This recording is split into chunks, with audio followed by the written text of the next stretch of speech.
498 ए का केस करते time wife की तरफ से ये कोशिश रहती है कि वो हस्बैंड के साथ साथ उसकी फैमिली मेंबर्स यानी कि उसके माता पिता और भाई बहन और दूसरे रिलेटिव्स का नाम भी एफआईआर के अंदर लिखवा देती है ताकि उनके ऊपर प्रेशर बने और उन्हें हरासमेंट होए।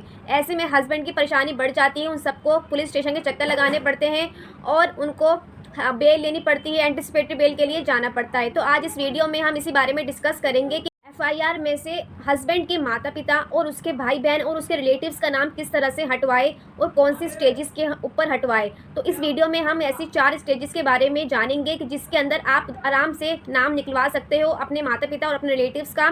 सो गाइज, मैं एडवोकेट अर्शी मलिक ऐसे ही लीगल नॉलेज के लिए, अनेक कानून जानने के लिए मेरे चैनल को सब्सक्राइब करें ताकि मुझे मोटिवेशन मिले और मैं आपके लिए ऐसे ही वीडियोज़ लाती रहूँ। हस्बैंड साइड को कोशिश करनी चाहिए कि वो जितनी जल्दी हो सके अपने पेरेंट्स और रिलेटिव्स का नाम उस एफआईआर में से निकलवा ले, नहीं तो आपकी मनी, टाइम वेस्ट सब कुछ होगा और आपको मेंटल टॉर्चर अलग से होगा। जितनी देर से आप उन नाम को हटवाएंगे तो आपको कोशिश करनी चाहिए कि आप जल्दी से जल्दी उनके नाम को एफआईआर में से हटवा लें। फर्स्ट स्टेज, जब एफआईआर रजिस्टर नहीं हुई है, ऐसे में वाइफ वुमन सेल के अंदर या फिर पुलिस स्टेशन के अंदर कंप्लेंट देती है। ये कंप्लेंट वुमन सेल के अंदर जाती है। वुमन सेल दोनों ही पार्टीज को बुलाती है ताकि मैटर को कॉम्प्रोमाइज़ किया जाए और सेटलमेंट हो जाए।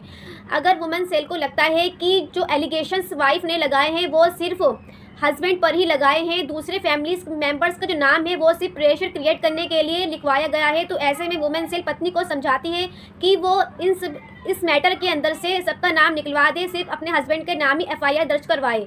ऐसे में अगर वाइफ मान जाती है वुमेन सेल के अंदर ही कि मैं सिर्फ अपने हस्बैंड के ऊपर ही एफआईआर दर्ज करवाना चाहती हूँ और अपने दूसरे फैमिली मेंबर्स यानी कि माता पिता और भाई बहन को नाम हटवाना चाहती हूँ, तो ऐसे में जो वाइफ से स्टेटमेंट ले ली जाती है और उन सबका नाम हटवा दिया जाता है। अगर वाइफ नहीं मानती है और कहती है कि सबके ऊपर एफआईआर करो, सबने मेरे ऊपर टॉर्चर करा है, मुझे दहेज के लिए मुझे परेशान कर रहा है, तो ऐसे में सबके ऊपर एफआईआर हो जाएगी। अगर आप रिक्वेस्ट भी करते हो पुलिस वालों से तो भी कोई फ़ायदा नहीं है।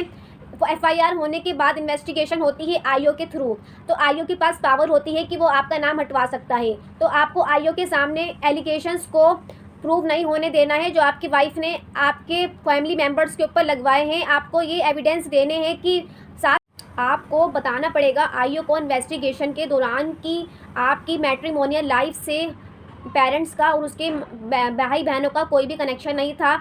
ये लोग अलग रहते थे, अलग फ्लोर पर रहते थे, ओकेजनली ही आते जाते थे या फिर रेंटल एकोमोडेशन पर रहते थे। तो ये चीज़ आपको बतानी पड़ेगी ताकि जो एलिगेशन वाइफ ने लगाए हैं वो झूठे साबित हो जाए और आपका नाम हट जाए, क्योंकि आईओ के पास बहुत पावर होती है, वो आपका नाम ईजिली हटा सकता है और इस स्टेज पर नाम बहुत सारे हट जाते हैं। तो ये स्टेज आपको ध्यान में रखनी है। जैसे ही आपके ऊपर एफआईआर होए, आपको इन्वेस्टिगेशन के दौरान एलिगेशंस को फॉल्स प्रूफ करना है, झूठा प्रूफ करना है और अपने सारे के सारे एविडेंस सामने रखने हैं आईओ के, और आपका नाम हट जाएगा। थर्ड स्टेज आती है कि आईओ आपका नाम नहीं हटाता है। ऐसा इसलिए हो सकता है कि जो एलिगेशंस आप पर लगाए गए हैं वाइफ की साइड से वो बहुत ही सीरियस एलिगेशंस हो सकते हैं, या फिर आईओ बाइस्ड है, वो सिर्फ वाइफ साइड का ही पक्ष ले रहा है, आपकी बातों को इग्नोर कर रहा है, आपके सबूतों को भी झुठला रहा है।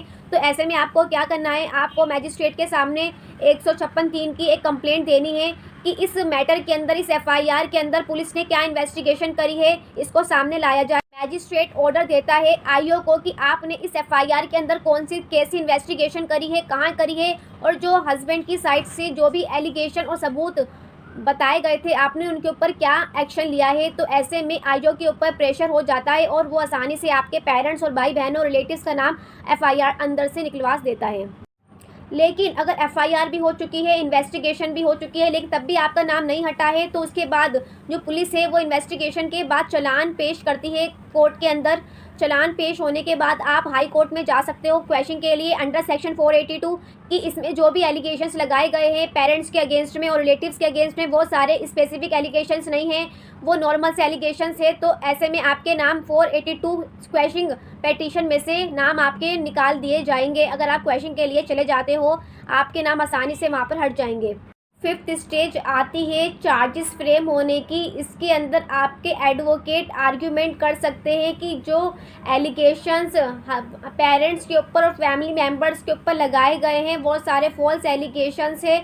कोई भी एविडेंस इनके अगेंस्ट में नहीं मिला है। इन्वेस्टिगेशन के दौरान भी कोई भी ठोस सबूत नहीं मिला है। तो ऐसे में आर्गुमेंट करके भी आपका नाम हटवाया जा सकता है। आपके मदर, फादर और रिलेटिव्स का नाम एफआईआर में से हटवाया जा सकता है। तो गाइस, ये थी कुछ स्टेजेस जिसमें आप अपने मदर, फादर का नाम हटवा सकते हो एफआईआर के अंदर से। 498 एफआईआर के अंदर से इसका मिसयूज़ बहुत हो रहा है। सो गाइज़, अगर आपको मेरी वीडियो अच्छी लगी तो मेरे चैनल को सब्सक्राइब करें और इंस्टाग्राम पे मुझे फॉलो करें ताकि मुझे मोटिवेशन मिले और मैं आपके लिए ऐसे ही वीडियोज़ लाती रहूँ।